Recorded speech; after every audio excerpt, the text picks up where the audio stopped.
Let's just take a slow, deep breath for a second and really think about this. Have you ever noticed that you show the exact same incredibly frustrating signs when your mind is running low on gas? You know the ones.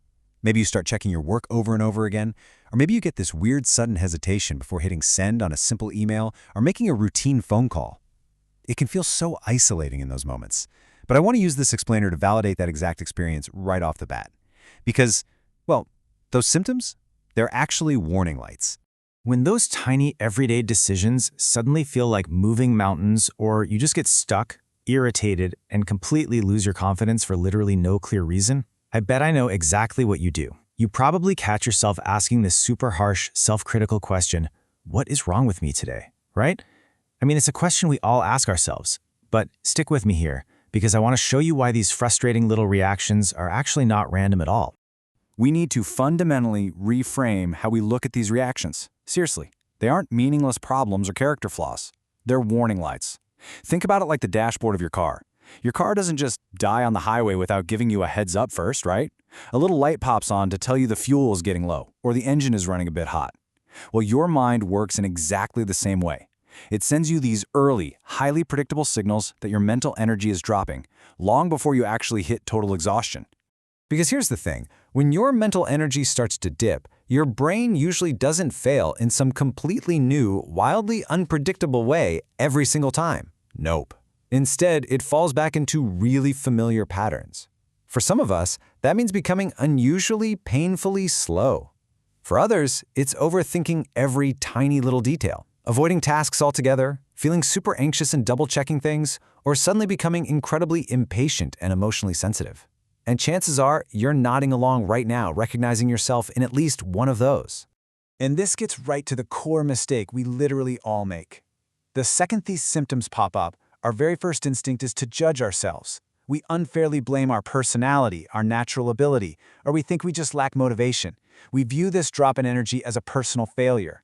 But we've got to shift that perspective. Actually, scratch that. We absolutely must shift it. The real issue here is never your character. It is simply a helpful signal telling you that your energy levels are shifting. Now, what's genuinely fascinating, and honestly a bit heartbreaking, is how perfectionist people actually make this whole situation so much worse.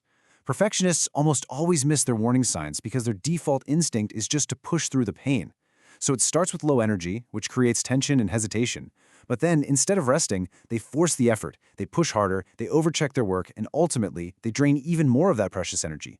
They don't treat the symptom as helpful information, they treat it as an enemy, locking themselves right into an exhausting spiral. So the absolute crucial point here is figuring out your own specific signs. You want to catch this before that perfectionist spiral drags you down. And the good news? You don't need some complex psychological assessment to do this. It genuinely just starts with asking yourself one simple, completely uncomplicated question. Simply ask, when my mental energy drops, what usually happens first? Based on whatever honest answer comes to mind, you need to create your own personal warning list. Listen to a few of these examples and see if they resonate. I reread the exact same sentence 5 times, or I keep obsessively adjusting tiny details, or maybe I suddenly just want to avoid absolutely everything. What I want you to do is choose 3 to 5 of these personal signs that happen a lot for you. Keep the list short and keep it entirely focused on your own familiar patterns. Don't overcomplicate it. Just be honest with yourself. Okay, so once you have your short list dialed in, there is really only one practical rule you need to follow. You need to review it once a week. Just once. Now, you might be wondering, why is that so vital? Well, because it is incredibly easy to completely forget what your symptoms actually look like when you're having a great day and feeling perfectly fine. By reviewing them regularly, you're literally training your brain to spot them so much faster in the wild. And that brings us to a really empowering realization. Your symptoms are clues. They are not random failures. Once you actually know your signs, you can catch them right as they happen. You can pause, take a breath, and say, okay, wait, this isn't random. This is just one of my warning lights. Recognizing and naming that signal in real time means you are so much less likely to be controlled by it. It proves that these are just early signs your mind needs a little attention, not proof that you're somehow weak or broken. So, let's make a deal.